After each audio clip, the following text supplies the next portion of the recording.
La fin d'année approche et vous êtes à la recherche d'idées cadeaux pour quelqu'un qui s'intéresse au développement personnel. Alors cette vidéo est faite pour vous. Je vais vous présenter 5 livres que j'ai particulièrement appréciés cette année et je vous en dis plus juste après le générique.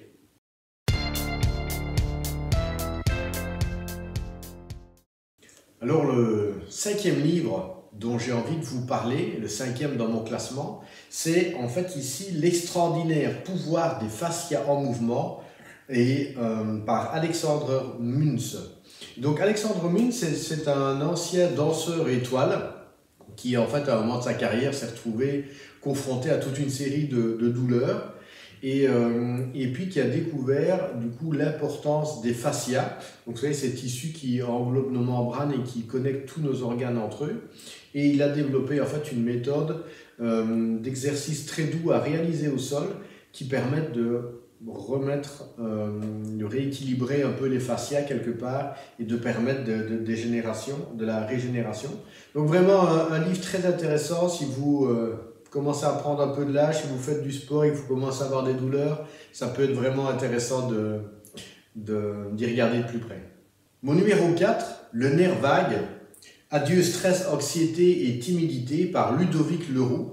Et en particulier, j'ai envie de dire, ça c'est son premier livre, le deuxième livre qui est J'arrête de me limiter grâce au nerf vague. Donc là vraiment Ludovic explique tout ce qui est en lien avec la théorie polyvagale.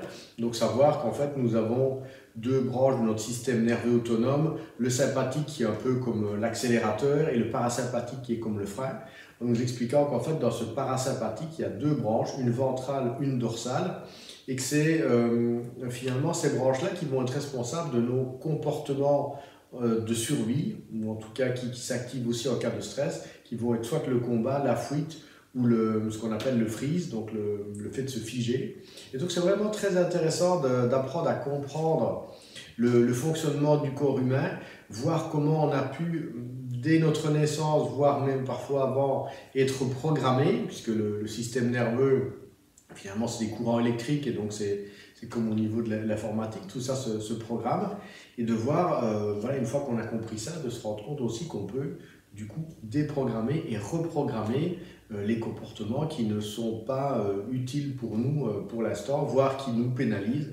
Donc voilà, Le nerf vague, Ludovic Leroux, ces deux livres, ça c'est mon top 4. Mon numéro 3, Deep Work de Cal Newport. Donc Cal Newport, c'est un professeur d'université américain et que j'ai découvert cette année.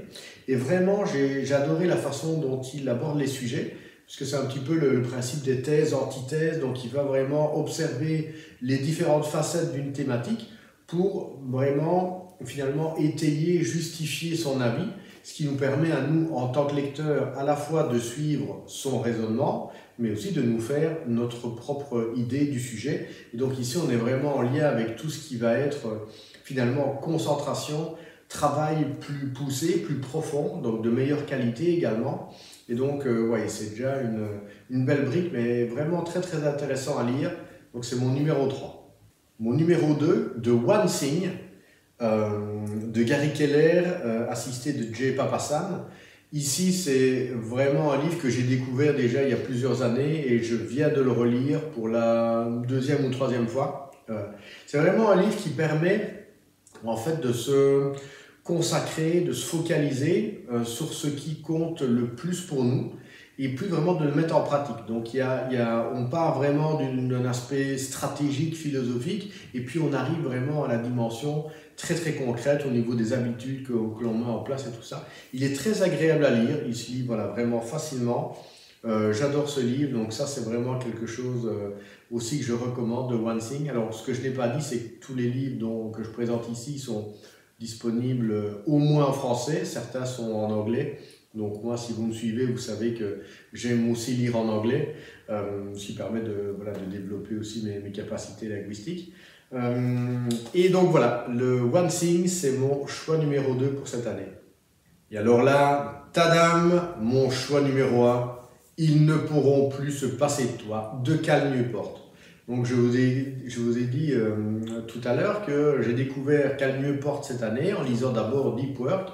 Et puis, voilà, je suis tombé sur ce livre qu'il a écrit avant l'autre, mais qui est vraiment très très intéressant, un peu en décalage avec ce qu'on lit actuellement en termes de développement personnel, où on a tendance à dire qu'il faut suivre sa passion, qu'il faut pouvoir en vivre, etc.